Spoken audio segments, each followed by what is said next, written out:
ડેડિયાપાડા વિધાનસભાના ધારાસભ્ય ચૈતર વસાવા તથા આમ આદમી પાર્ટીના ભરૂચ જિલ્લાના 3 આગેવાનો સામે નોંધાયેલા ગુનાઓ અને રાજકીય દબાણના આક્ષેપોને લઈને આમ આદમી પાર્ટી દ્વારા તટસ્થ તપાસની માંગ ઉઠાવવામાં આવી છે। મળતી માહિતી અનુસાર આજરોજ ભરૂચ ખાતે કલેક્ટર કચેરી ખાતે મોટી સંખ્યામાં એકત્ર થઈને આવેદનપત્ર આપવા પહોંચ્યા। તેમણે જિલ્લા કલેક્ટરને આપેલા આવેદનપત્રમાં જણાવ્યું હતું કે ઝઘડા પોલીસ સ્ટેશન ખાતે તારીખ 27 એપ્રિલ 2026ના રોજ બનેલી ઘટનાના સંદર્ભમાં ધારાસભ્ય ચૈતર વસાવા, આમ આદમી પાર્ટીના ભરૂચ જિલ્લા પ્રમુખ પિયુષ પટેલ, જિલ્લા પંચાયત સભ્ય અને ઝઘડા વિધાનસભા પ્રભારી રજની વસાવા, ઝઘડા તાલુકાના પૂર્વ પ્રમુખ સર્જન વસાવા સહિત અન્ય આગેવાનો વિરુદ્ધ 3 અલગ અલગ ગુનાઓ નોંધવામાં આવ્યા હતા।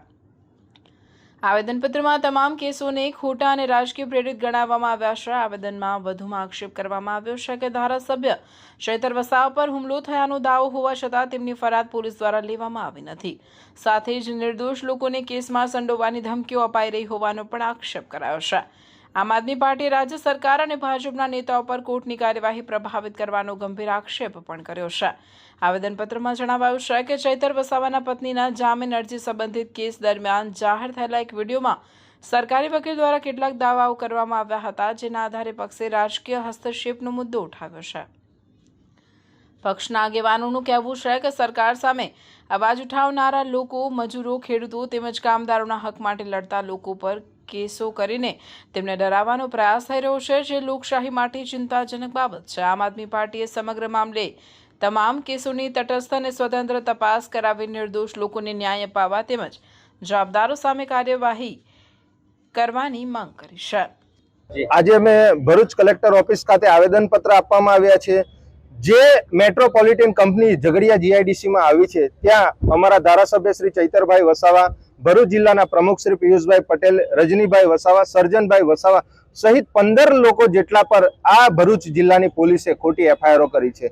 ત્યાં ગાડી ભારતીય જનતા પાર્ટીનો રોશન વસાવા નામનો વ્યક્તિ હતો, જે બોઇલર જે કંપનીમાં ફાટ્યું, જેમાં લોકો મૃત્યુ પામ્યા છે, ઘણા લોકો દાઝી ગયા હતા। તે લોકોને 7-7, 8-8 દિવસ થઈ જાય છે, પણ તેમને કોઈ પણ જાતની ત્યાં હોસ્પિટલોમાં સુવિધાઓ નથી મળતી। એમના પરિવારો દ્વારા ચૈતરભાઈ શ્રીને રજૂઆત કરી। આ 7-8 દિવસ દરમિયાન કોઈ પણ ભાજપના સાંસદ કે ધારાસભ્યએ આ પરિવારોની કે આ જીઆઈડીસીની જે કંપની છે એની મુલાકાત નથી લીધી। માનવતાની દ્રષ્ટિએ ચૈતરભાઈ ત્યાં ગાડી આવે છે કંપની જોડે વાતચીત કરવા માટે, પણ તેમ છતાં ભાજપ દ્વારા એક ષડયંત્ર ગોઠવવામાં આવ્યું, જેમાં રોશન વસાવા, ભરૂચની પોલીસ અને જે જીઆઈડીસી માં જે કંપની છે મેટ્રોપોલિટન, એના મેનેજર શ્રીઓ દ્વારા 3 એફઆઈઆર કરવામાં આવી છે, જે તદ્દન ખોટી એફઆઈઆર છે। આના લીધે અમારા આગેવાન શ્રીઓ છેલ્લા 10-15 દિવસથી જેલમાં છે। એમને આવનારા દિવસોમાં જો ન્યાય નહીં મળે તો અમે ભરૂચ જિલ્લામાં આના કરતાં પણ મોટો કાર્યક્રમ આપવા જઈ રહ્યા છે। સાથે સાથે આજે ભારતીય જનતા પાર્ટી જ્યાં જ્યાં આમ આદમી પાર્ટીના જે આગેવાનો છે એ તમામ શિક્ષણનો મુદ્દો હોય, આરોગ્યનો મુદ્દો હોય, બેરોજગારીનો મુદ્દો હોય, કોઈ કામદારો સાથે શોષણ થતું હોય, આ તમામ મુદ્દાઓ પર મજબૂતાઈથી લડે છે અને મજબૂતાઈથી લોકોના પ્રશ્નો ઉઠાવે છે। એ આ ભારતીય જનતા પાર્ટીને ગમતું નથી। અમારા ધારાસભ્ય શ્રી એક સનદની જમીનનો એક સામાન્ય પ્રશ્નમાં એમને 7 વર્ષ જેટલી સજા કરવામાં આવી। અમારા આગેવાનો છેલ્લા 10-10, 15-15 દિવસથી એક સામાન્ય નોર્મલ કેસમાં એ લોકોને જામીન આજ સુધી આપતા નથી। જે રોશન વસાવા છે એને કંપનીમાં જે ગેટની અંદર પરમિશન કોણે આપી? જ્યારે એ આવ્યો ત્યારે અભદ્ર ટીકા ટિપ્પણી ચૈતરભાઈ જોડે કરતો હતો, ગાળાગાળી કરતો હતો, એણે છૂટી લાકડી પણ મારી, પણ તેમ છતાં એ વ્યક્તિ પર એફઆઈઆર કરવામાં નથી આવતી।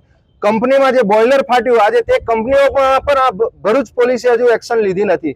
તો ભાઈ, ન્યાયપાલિકા શું મરી ગયેલી છે? શું અહીંયા ગાડી ભરૂચમાં બે લોકતંત્ર કે બે સંવિધાનો ચાલે છે? તો જે લોકો અવાજ ઉઠાવે છે, જે લોકોનો પ્રશ્નોનું નિરાકરણ કરે છે, આજે તેવા લોકોને ન્યાય નથી મળતો, પણ જે લોકો પોતાનો અવાજ મજબૂતાઈથી ઉઠાવે છે, આજે તેવા લોકો પર આ ભારતીય જનતા પાર્ટી આ ખોટા કેસો કરી, એફઆઈઆર કરી, એમને ષડયંત્રો કરી અને એમને જેલના હવાલે કરે છે। જો આવનારા દિવસોમાં અમારા તમામ આગેવાનોને જો ન્યાય નહીં મળે તો ભરૂચ જિલ્લામાં આના કરતાં પણ મોટા કાર્યક્રમોમાં આપીશું અને આવનારા દિવસોમાં અલગ જિલ્લાઓમાં પણ અમે આ ભારતીય જનતા પાર્ટીના વિરુદ્ધમાં અલગ કાર્યક્રમો આપવા જઈ રહ્યા છે। ભરૂચ જિલ્લાની અંદર કલેક્ટર કચેરીએ આવેદનપત્ર આપવામાં આવ્યા છે, ત્યારે અમારા જે કાર્યકરો જેલની અંદર ખોટી રીતના પોલીસવાળાએ ફરિયાદ કરી છે, ત્યારે હું એટલું જ કહીશ કે ભાઈ નિરંજનભાઈ યાકુબજીએ જે વાત કરી રોશનની, તો રોશનની જે ઘટના જે છે 32 વર્ષથી સરકારી ગૌચરની જમીન એના પપ્પા ખેડી ખાતા હતા.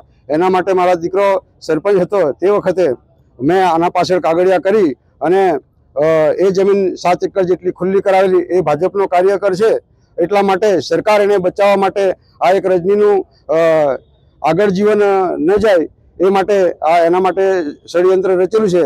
અને હું ગુજરાતની સરકારને એટલું કહેવા માંગુ છું કે ભાઈ આ ગામડે ગામડે બસ સ્ટેન્ડો પર જે ફ્રૂટની લારીઓ હોવી જોઈએ, પણ એ ફ્રૂટની લારીઓ નથી. ત્યાં દારૂના અડ્ડા ચાલે છે, ઇંગ્લિશ દારૂના ચાલે છે. મેં વિડીયો પણ આપેલો છે, ઓડિયો પણ આપેલું છે અને પોલીસ સ્ટેશનમાં આની જાહેરાત પણ કરેલી છે, લેખિત પણ લખેલું છે. આજ દિન સુધી પોલીસ એની પાછળ કાર્યવાહી કરતી નથી. તો તમે આવા અમારા નિર્દોષ જે આદિવાસીને અવાજ ઉઠાવનાર લોકોને તમે શા માટે જેલમાં લઈ જાવ છે? તમે અમને શું માહિતી પૂરી પાડવા માંગો છો? તમે આ ચોરની સાથે પૈસા લઈને આ બધા ધંધા કરો છો, ધંધા બંધ કરો. હું પોલીસ ખાતાને પણ કહેવા માંગુ છું કે તમે ફરિયાદ કરો, એ સાચી કરો. પોતે તપાસ કરીને ફરિયાદ થવી જોઈએ. ગુનેગાર જ હોય છે, પણ તમે જે બની બેઠેલા જે ચમચાઓ છે એમના ઇશારે જે કામ કરશે તો હવે પછી અમારી પબ્લિક જે જાગૃત છે એ ચલાવી લેવામાં નહીં આવે. માટે તમે જે પણ કાર્ય કર્યું છે એ સારું કર્યું નથી. ભાજપના ઇશારે ભાજપ હારી ગયેલી છે, એટલા માટે પોલીસને આગળ કરે છે. પણ પોલીસ મિત્રો અને ભાજપની અંદર જે આદિવાસી હોય, કોઈ અન્ય જાતના હોય, પણ તમે પણ વિચાર લેજો. તમારો ખાલી ઉપયોગ કરશે, બાકીને તમારો પણ વારો અમારી જેવો જ આવવાનો છે. તમને પણ કેરીનો જેમ ગોટલો ચૂસીને નાખી દે એ રીતના તમને પણ નાખી દેશે. એટલી વાર ચેતવું તો ચેતી જજો. આ લડાઈ બહુ લાંબી ચાલવાની છે. આમ આદમી પાર્ટી તમને હવે પછી બહુ મોટો ટક્કર આપવાની છે અને લોકસભા અને વિધાનસભા અમે હાંસલ કરીશું. એટલી વાત કરીને હું જોઉં છું.